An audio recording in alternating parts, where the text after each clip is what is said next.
దేవునిని ఆరాధించి స్తుతించినప్పుడు దేవుడు మహిమపరచబడతాడు.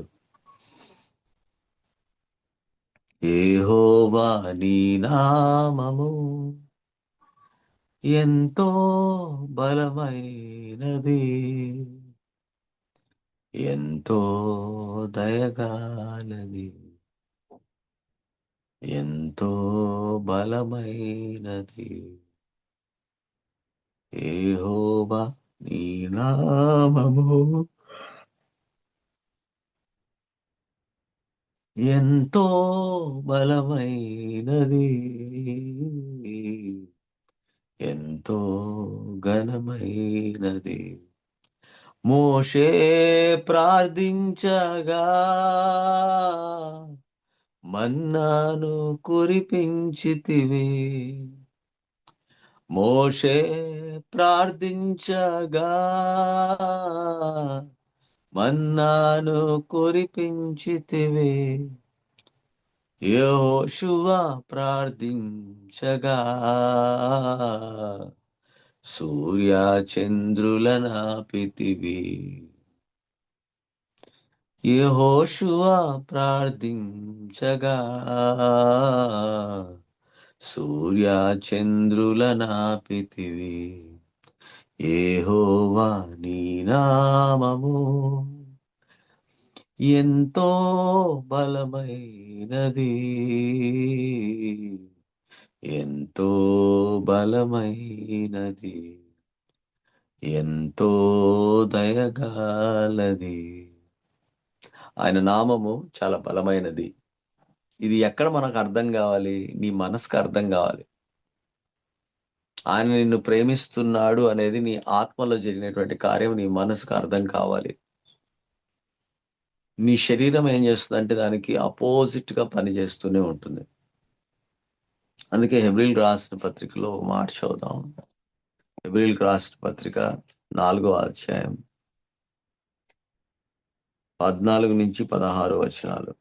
హెబ్రీ 4:14-16 వచనాలు.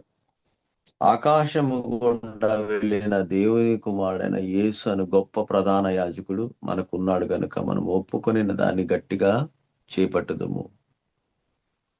మన ప్రధాన యాజకుడు మన బలహీనతల యందు మనతో సహానుభావం లేనివాడు కాడు గాని సమస్త విషయములలో మన వలనే శోధింపబడెను.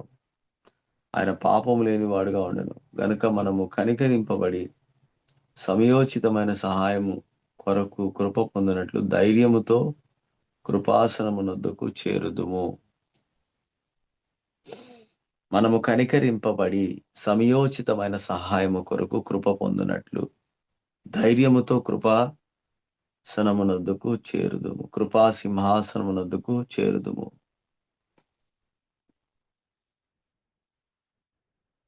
ఆకాశ మండలము గుండా వెళ్ళిన దేవుని కుమారుడైన యేసు అను గొప్ప ప్రధాన యాజకుడు మనకున్నాడు. మనకిప్పుడు కూడా ఉన్నాడు ఆయన. అందుకే హీఈస్ అవర్ ఇంటర్సెసర్ అని రాయబడింది. కనుక దేవుడు ప్రజెంట్ ఇప్పుడున్నటువంటి పరిస్థితుల్లో, ఇప్పుడున్న కాలంలో క్రీస్తు యొక్క పరిచర్య ఏంటి? గొప్ప ప్రధాన యాజకుని యొక్క పరిచర్యలో యేసు ప్రభు గొప్ప ప్రధాన యాజకుడుగా ఉన్నాడు నూతన నిబంధనకు. ఆయన పాత నిబంధనలో కూడా ఏ ప్రధాన యాజకులైతే వారి కార్యాలు చేస్తూ వారి పనులు చేస్తున్నారో అలాగనే మనం చూసినటువంటి దాంట్లో గత దినాల్లో ఆ ప్రధాన యాజకులు ఏటేటా వారు కోడల యొక్క, మేకల యొక్క, పశువుల యొక్క, పక్షుల యొక్క రక్తము ద్వారా అతి పరిశుద్ధ స్థలంలోనికి ప్రవేశిస్తూ ప్రజల యొక్క పాపమునన్నిటిని కూడా మోసుకొని పోయి ఆ ప్రాయశ్చిత్తము కొరకై వారు అతి పరిశుద్ధ స్థలంలోనికి ప్రవేశించు వారై ఉన్నారు. ఎలాగైతే వారు ఏటేటా అంటే ఇయర్లీ లేకపోతే సంవత్సరానికి ఒక్కసారి కార్యాలు చేశారో యేసుక్రీస్తు ప్రభు ఒక్కసారి చేశాడు దాన్ని. అందుకే ఆయన తన స్వరక్తముతో తండ్రి దగ్గరికి వెళ్ళాడు. అది మనకు ప్రాయశ్చిత్తం కాదు కానీ విమోచన కార్యం కొరకై ఆయన వెళ్ళాడు. అందుకే ఆయన మధ్యవర్తిగా ఉన్నాడు. యేసు ప్రభు మనకేంటయ్యాడు? మధ్యవర్తి. యేసు ప్రభు చెప్పినటువంటి మాటలన్నీ మనం చూస్తే, నేనే మార్గము, సత్యము, జీవమునై ఉన్నాను. నా ద్వారానే తప్ప ఎవడు కూడా తండ్రి వద్దకు వెళ్ళలేడు. So I am the way. Jesus become the way to enter into holy of holies. Jesus become the way to enter into God's presence. ఆయన నామములో మనము వెళ్తూ ఉన్నాం. పాత నిబంధనలో అతి పరిశుద్ధ స్థలంలోనికి యాజకుడు యహవే అనేటువంటి మాట ద్వారా ఆయన వెలువాడై ఉన్నాడు. యహవే అని చెప్పినప్పుడు భయం వేసేది వాళ్ళకి. యహవే యహవే యహవే అని మాట్లాడుతూ ఉన్నప్పుడు వారికి ఎంతో భయం. ఎందుకంటే యాజకుడు ఏదైనా తప్పిదం గాని చేసి ఉంటే అతి పరిశుద్ధ స్థలంలో ఆయన చనిపోయేవాడు. అందుకే ఆయన ఒక తాడును కట్టుకొని ఆ తాడును బయట కొసరును బయట పెట్టి లోపలికి వెళ్ళేవాడు. ఏ యాజకుడైతే మరణిస్తాడో లోపల because of the sin are what ever, ఆ తాడుతో వాళ్ళని బయటికి లాగేవాడు. అంటే ఎవరు కూడా దేవుని దగ్గరికి వెళ్ళాలి అంటే అది అతి పరిశుద్ధము, అక్కడ చాలా జాగ్రత్తగా ఉండాలి అనే భయం ఉండేది. ఆ భయముతో వాళ్ళు దేవుని సమీపించు వారై ఉన్నారు. అయితే నూతన నిబంధనలో యేసు అనే పేరులో ధైర్యం ఉంది. యేసు అనేటువంటి పేరు ద్వారా మనం తండ్రిని సమీపించగలుగుతున్నాం. యేసు నామములో మనం తండ్రికి ప్రార్థన చేయగలుగుతున్నాం. ఈ ప్రార్థన ఎటువంటిదంటే ధైర్యముతో కూడినటువంటి ప్రార్థన అయి ఉన్నది ప్రియులారా. హల్లెలూయా. ఈ ధైర్యం ఎంతగా మనకు కలిగి ఉన్నామంటే కృప ద్వారా నువ్వు ఆ ధైర్యాన్ని కలిగి ఉన్నావు. సమయోచితమైనటువంటి సహాయము కొరకు కృప ద్వారా కృపా సింహాసనం ఎదుటానికి మనం వెళ్తూ ఉన్నాం. అందుకే ఈ ప్రధాన యాజకుడు మనకి ఎంత దగ్గరగా ఉన్నాడు. ఈ ప్రధాన యాజకుడు ఎవరు? యేసుక్రీస్తు ప్రభువు అనేటువంటి ప్రధాన యాజకుడు ఎంత దగ్గరగా ఉన్నాడంటే, నువ్వు సహాయము కొరకై నీ నోరు తెరిస్తే చాలు ఆయన నామములో నువ్వు అందుకే నా నామమున మీరు నన్నేమి అడిగినను, తండ్రిని ఏమి అడిగినను అది మీకు ఇస్తానని చెప్పాడు. సో నా నామములో తండ్రిని మనం ఏం అడిగినా అది ఇస్తానన్నాడు. వాట్ ఏ గ్లోరియస్ థింగ్ అండి. What a glorious. ఆయన నామములో ధైర్యం ఉంది. ఆయన నామములో విశ్వాసం ఉంది. ఆయన నామములో శక్తి, సామర్థ్యత ఉంది, అధికారం ఉంది. ఆయన నామములో సర్వము కూడా ఆయన తన నామమును బట్టి ఆ అధికారాన్ని వాడమన్నాడు. అందుకే యేసు నామమును వాడినప్పుడు దయ్యాలు వదిలి వెళ్తాయి, రోగము స్వస్థపరచబడుతుంది, పరిస్థితులు మారుతాయి, ఆశీర్వాదకరంగా ఉంచబడుతుంది. వీటన్నిటినీ కూడా యేసు నామము ద్వారా జరిగించబడుతుంది. అందుకే యేసు నామం సుందర నామం, యేసు నామం మధురం మధురం, జుంటి తేనెల కంటే మధురము, పాపములను క్షమించు నామం, శాపములను తొలగించు నామం, స్వస్థపరచును యేసు నామము. అన్ని నామముల కన్నా పైనామము, నిన్న నేడు ఏకరీతిగా ఉన్న నామము. అన్ని నామముల కన్నా పైనామము, నిన్న నేడు ఏకరీతిగా ఉన్న నామము. సుందర సుందర నామం యేసుని నామం. సుందర సుందర నామం యేసుని నామం. యేసునామం సుందర నామం, యేసునామం మధురం మధురం, జుంటి తేనెల కంటే మధురము. అందుకే యేసునామము ద్వారా ప్రార్థన మొదలవుతుంది. యేసునామములో ప్రార్థన ముగించబడుతుంది. పరలోకమందున మా తండ్రి, యేసునామములో ఈ సమయంలో మీ ప్రార్థన కొరకై మేము కూడి వచ్చాం అని మనం ప్రారంభిస్తాం. అలాగనే యేసు నామములో ఈ ప్రార్థనను మీరు ఆలకించి జవాబునిచ్చి ఉన్నారని నమ్ముతూ మీకు కృతజ్ఞతాస్తుతులు చెల్లిస్తూ యేసు నామములో ప్రార్థిస్తున్నాము తండ్రి. Why you do that prayer? వై? బికాస్ ఇప్పుడు నువ్వు అతి పరిశుద్ధ స్థలంలోనికి యేసు నామములో ద్వారా, యేసు నామము ద్వారా నువ్వు మాట్లాడుతున్నావు. ఇప్పుడు నువ్వు ఎంటర్ కావట్లేదు కానీ ఆ పరిశుద్ధుడైనటువంటి దేవుడు నీలోనికి వచ్చేసాడు. ఆయన నామాన్ని నువ్వు గుర్తు చేసుకొని ఆయన నామం నువ్వు మాట్లాడితే అతి పరిశుద్ధుడైనటువంటి దేవుడు, అతి పరిశుద్ధమైనటువంటి ఆ మ్, ఆ వ్యక్తిత్వాన్ని కలిగిన దేవుడు నీలోనికి ప్రవేశించేశాడు. ఇది నూతన నిబంధన.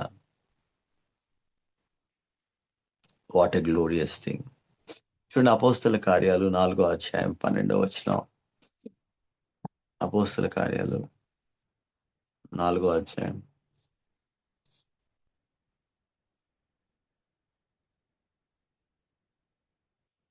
12వ వచనం.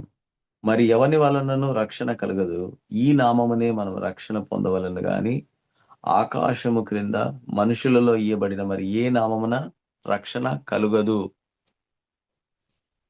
మరలా చదువుతున్నాను. మరి ఎవని వలన రక్షణ కలుగదంట. రక్షణ కొరకై యేసుక్రీస్తు నామమును దేవుడు అనుగ్రహించాడు. అందుకే యేసు అనగా తన ప్రజలను వారి పాపముల నుండి ఆయనే రక్షించును గనక ఆయనకు యేసు అను పేరు పెట్టబడింది. యేసు నామము ద్వారా మాత్రమే రక్షణ కలుగుతుంది. మరి ఏ నామమున కూడా రక్షణ కలగదు. అందుకే ఈ నామం అందే మనం రక్షణ పొందవలను కానీ ఆకాశము క్రింద మనుషులలో ఇయ్యబడిన మరి ఏ నామమైనా, నువ్వు ఎలాంటి నామం ఒప్పుకున్నా గానీ ఆ నామము ద్వారా నీ జీవితంలో రక్షణ కార్యము జరగదు. రక్షణ కార్యం అనగా ఏంటి అని అంటే దేవుడే నీలో నివసించు భాగ్యము, ఆయనను కలిగి ఉండేటువంటి భాగ్యము, ఆయనతో సహవాసం చేసేటువంటి భాగ్యము, ఆయన స్వరాన్ని వినేటువంటి భాగ్యము. అంతేకాకుండా నీ పాపముల నుంచి, నీ రోగము నుంచి, నీ దోషము నుంచి, నీ తప్పిదము నుంచి, మరణము నుంచి రక్షించగలిగినటువంటి పరిస్థితి ఈ రక్షణ ద్వారా నువ్వు కలిగి ఉన్నావు. ఆ రక్షణను కేవలము యేసు నామములో మాత్రమే నువ్వు పొందగలవు. Glory, glory, glory, glory to God. Thank you Jesus. Thank you Jesus. హల్లెలూయా. అందుకే ఈ ఉదయకాలమున మనం కృతజ్ఞతాపూర్వకంగా దేవుని సన్నిధిలోనికి మనం వస్తున్నాం. ఆ కృపా సింహాసనం ఎదటానికి ధైర్యముతో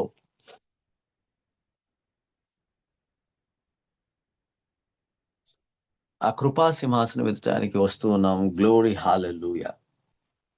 అందుకే మనం చూస్తున్నాం, మన ప్రధాన యాజకుడు మన బలహీనతలందు మనతో సహానుభావము లేనివాడు కాడు గాని. For we have not a high priest which cannot be touched with the feeling of our infirmities. మన బలహీనతలు, మన రోగము లేకపోతే నొప్పి అన్నిటిని గూర్చి కూడా ఆయనకు సహానుభావము కలిగి ఉన్నాడు. ఈరోజు ఒక్కటే కాదు, నొప్పి, బాధ ఇవన్నీ యేసు ప్రభు ఆయన కూడా పొందుకున్నాడు. నీ కష్టాలు ఆయన పొందుకున్నాడు, నీ శోధనలు ఆయన కలిగి ఉన్నాడు. నీకు ఏదైతే పరీక్ష పరిశోధనలు లేకపోతే ఇబ్బందులు కలుగుతున్నాయో అవన్నీ కూడా యేసుక్రీస్తు ప్రభు శిలువ మ్రాను మీద ఆయన వచ్చి దాన్ని చేసి దానిలో జయాన్ని పొందుకున్నాడు. కాబట్టి ఇదేదో నాకు క్రొత్త అని నువ్వు అనుకోకూడదు. నీ కష్టాలన్నీ నీకు క్రొత్త కావచ్చు, కానీ యేసు ప్రభుకు కొత్త కాదు. ఎందుకంటే ఆయన వాటన్నిటిని కూడా జయించాడు, వాటన్నిటిని మోసుకున్నాడు, వాటన్నిటిని కూడా ఆయన మీద వేసుకున్నాడు. ఎందుకంటే నువ్వు విడుదల పొంది ఉండాలని, నువ్వు స్వాతంత్రత కలిగి ఉండాలని. అందుకే యేసు నామము ద్వారా నువ్వు ఆయన కృపా సింహాసనం ఎదటానికి రమ్మంటున్నాడు. గనుక మనము కనికరించబడ్డాం. ఈరోజు you had obtained the mercy of God. ఈ సమయోచితమైన సహాయము కొరకు కృప పొందునట్లు ధైర్యముతో కృపాసనము ఎదుకు వెళ్తూ ఉన్నాం. ధైర్యముతో. ఈ ధైర్యము పాత నిబంధనలో లేదు, కానీ నూతన నిబంధనలో యేసు నామము ద్వారా నువ్వు ఆయనను సమీపించినప్పుడు నీకు ధైర్యం కలుగుతుంది. ఎటువంటి ధైర్యం అంటే, ఈ పరిస్థితిలో నాతో దేవుడు తోడై ఉన్నాడు, ఆయన నాకు సహాయకుడు, ఆయన నామములో నాకు ఖచ్చితంగా జరుగుతుంది, యేసు నామము ద్వారా నేను జయించగలిగిన వాడను. So the word is carrying the name called Jesus. వాక్యమైనటువంటి దేవునికి ఒక నామం ఇవ్వబడింది. ఆ నామము పేరే యేసు. యేసు అన్నటువంటి నామము ద్వారా రక్షణ కలిగింది. క్రీస్తు అన్నటువంటి నామము ద్వారా నువ్వు అభిషేకించబడి, ఆ అభిషేకం నీలో నివసించినట్లుగా నిలిచి ఉండేటువంటి అభిషేకాన్ని క్రీస్తులో ఉంచాడు. అందుకే నేను క్రీస్తులో, నేను క్రీస్తులో, నేను క్రీస్తులో, యేసు నామము ద్వారా నేను రక్షించబడ్డాను. క్రీస్తులో నేను బ్రతికించబడుతున్నాను. క్రీస్తు అనగా అభిషేకం. ఆ అభిషేకం మనలో నిలిచి ఉన్నంత కాలం ఎవడు కూడా మనలను ఏ పరిస్థితి గుండా వెళ్ళినప్పటికీ కూడా మనము ఓడిపోము. క్రీస్తు నామము ద్వారా మనము బ్రతికించబడుతున్నాను. నేను బ్రతుకుట క్రీస్తే, చావైతే లాభము అని పౌలు గారు ఎందుకు చెప్పారు? బ్రతుకుట క్రీస్తే అంటే ఆ అభిషేకం నాలో నిలిచి ఉంది. దేవుడు నాలో నిలిచి ఉన్నాడు. నేను దేవుడు ఒక్కటై ఉన్నాం. ఆత్మలో మేము ఒక్కటిగా ఎంచబడుతున్నాం. కాబట్టి క్రీస్తు అనేటువంటి అభిషేక్తుని నేను కలిగి ఉన్నాను అనే నిశ్చయత, నిర్ధారణ కలిగి ధైర్యముతో ఇప్పుడు నేను కృపా సింహాసనం ఎదుటానికి వెళ్తున్నాను. ఎందుకంటే నేను కనికరించబడ్డాను. I obtain the mercy of God. దేని నుంచి కనికరించబడ్డావంటే నా పా నా నా మనసు, నా శరీరముతో కూడినటువంటి ఈ మనస్సును నేనేం చేశానంటే ఆత్మతో అనుసంధానం చేయుట ద్వారా, ఆత్మకు లోబడుట ద్వారా నా మనస్సు ఇప్పుడు ఏమైందంటే నా మనస్సు ఫలవంతంగా చేయబడింది. నేను క్రీస్తుకు కలిగినటువంటి మనస్సును కలిగి ఉన్నటువంటి వాడుని. నేను పైనున్న వాటినే వెతుకుతున్నాను. నువ్వెప్పుడైతే ఆత్మను గురించి ఆలోచిస్తావో బ్రతికించబడతావో, శరీరాన్ని గురించినటువంటి ఆలోచన నిన్ను మరణంలోనికి తీసుకొని వెళ్తుంది. హల్లెలూయా! అర్థమైందా? మీరెప్పుడైతే ఆత్మతో నీ మనస్సును జోడిస్తారో అక్కడ మీకు జీవం ఉంటుంది. రోగము నుంచి స్వస్థత కలుగుతుంది. మీరు హ్మ్, ధైర్యముతో కృపాసింహాసనం ఎదుట నిలవబడతారు.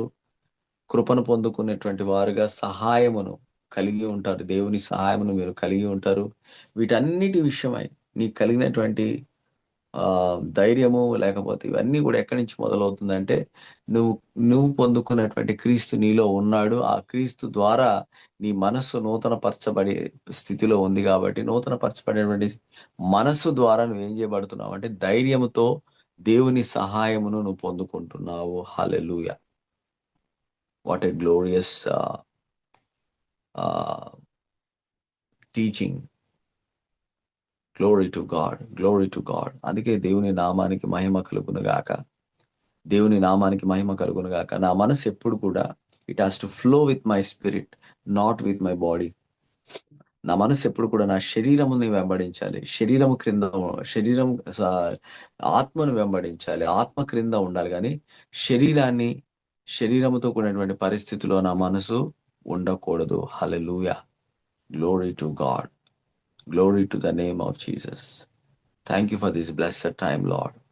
యేసు నామములో దేవుడు నాకు ఇచ్చినటువంటి మంచి సమయాన్ని బట్టి ధైర్యముతో నేను కృపా సింహాసనం ఎదుటానికి వస్తున్నాను. దేవా నీకు స్తోత్రాలు. నా పరిస్థితిని నేను చూచుకోవట్లేదు కానీ నిన్ను నేను కలిగి ఉన్నాను. నా జీవితములో యేసు రక్తము ద్వారా నేను శుద్ధి చేయబడి విమోచించబడ్డాను కాబట్టి ఇక జీవించువాడని కాదు క్రీస్తే నాలో జీవించుచున్నాడు అనేటువంటి ధైర్యాన్ని నువ్వు ఇచ్చావు. నీకు స్తోత్రాలు.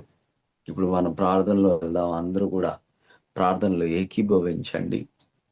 మన మిగిలిన సమయం అందరూ కూడా మీరు ఎవ్వరు ఇటువంటి వాక్యాన్ని వృధా చేయకుండా వెంటనే ప్రార్థనలో మీరు ఉండాలని నేను ఎంతగానో కోరుచున్నాను. Be in the prayer the 6 AM 6 గంటల వరకు మనం ప్రార్థనలో మీరున్నటువంటి స్థలంలో ఇప్పుడు ఏ మాటలైతే విన్నామో దానిని ఆధారం చేసుకొని మీరు ప్రార్థనలో దేవునితో కలిసి సహవాసం చేయడం అనే అభ్యాసాన్ని ప్రాక్టీస్ చేయమని నేను ఎంతగానో కోరుచున్నాను. Say these words what ever that I said. దేవానికి వందనాలు. ఈ ఉదయకాలం నిన్ను సమీపిస్తున్నాను. నీ నామము ద్వారా నేను నీ సన్నిధానమునకు నేను నిలవబడుతున్నాను. నీ సన్నిధి నాలో ఉంది. నాలో ఉన్నటువంటి ఆత్మను నువ్వు వెలిగించావు. నూతన సృష్టిగా చేశావు. ఈ ఆత్మతో నన్ను మాట్లాడుతున్నావు. నాకు ధైర్యంనిస్తున్నావు. నాలో ఉన్నవాడు లోకంలో ఉన్న వానికంటే గొప్పవాడుగా ఎంచబడుతున్నాడు. ఇవన్నీ నువ్వు ఎప్పుడైతే మాట్లాడుతున్నావో నీలో ఒక ధైర్యము ద్వారా, ఒక విశ్వాసము ద్వారా నువ్వు నడిపించబడుతూ ఉంటావు. అందుకే విశ్వాసమునకు కర్తయు దాన్ని కొనసాగించువాడు అనేటువంటి యేసు వైపు చూస్తూ నువ్వు ముందుకు సాగి వెళ్ళాలని నేను ఎంతగానో కోరుచున్నాను. దేవుడి మాటలను ఆశీర్వదించి దీవించును గాక. మనం ప్రార్థనలో కొనసాగించబడదాం. ప్రార్థన అయిన వెంటనే మీరు వ్యక్తిగతంగా ప్రార్థన అభ్యాసంలో ఉండాలని నేను ఎంతగానో కోరుచున్నాను. Father, in the name of Jesus, తండ్రి, ఉదయకాలంన మీరు మా కొరకై మీ రక్తాన్ని చిందించారు, విమోచించబడ్డామని మేము ఎరుగుతున్నాం. మిమ్మలను మేము కలిగి ఉండి నూతన సృష్టిగా చేయబట్టి మమ్మలను ప్రభువా మీరు మా యందు మీ యందు మేము ఒక్కటై ఉన్నామని ఎరుగుతూ ఈ సహవాసములో పరిశుద్ధాత్మ ద్వారా యేసు నామములో తండ్రితో మేము సహవాసం చేసినటువంటి కార్యాన్ని మేము అభ్యాసముతో దీనిలో పాల్గొనడానికి సహాయం చేయండి. ఈ దినమంతటికి కావాల్సిన మీ కృపా సింహాసనం ఎదుట మీ సహాయమును కోరుకొనుచు యేసునామంలో ప్రార్థిస్తున్నాము తండ్రి, ఆమేన్. మన ప్రభువైన యేసుక్రీస్తు యొక్క కృప, పరమ తండ్రి దేవుని యొక్క ప్రేమ, పరిశుద్ధాత్మ యొక్క అన్యోన్య సహవాసం మనతోనూ సకల పరిశుద్ధులతోనూ ఇప్పుడును ఎల్లప్పుడూ సదాకాలం తోడే ఉండి నడిపించును గాక. ఆమేన్. ప్రభుకు స్తోత్రాలండి. Keep continue in prayer for at least the remaining time. దేవుడు మిమ్మల్ని దీవించును గాక. ఆమేన్.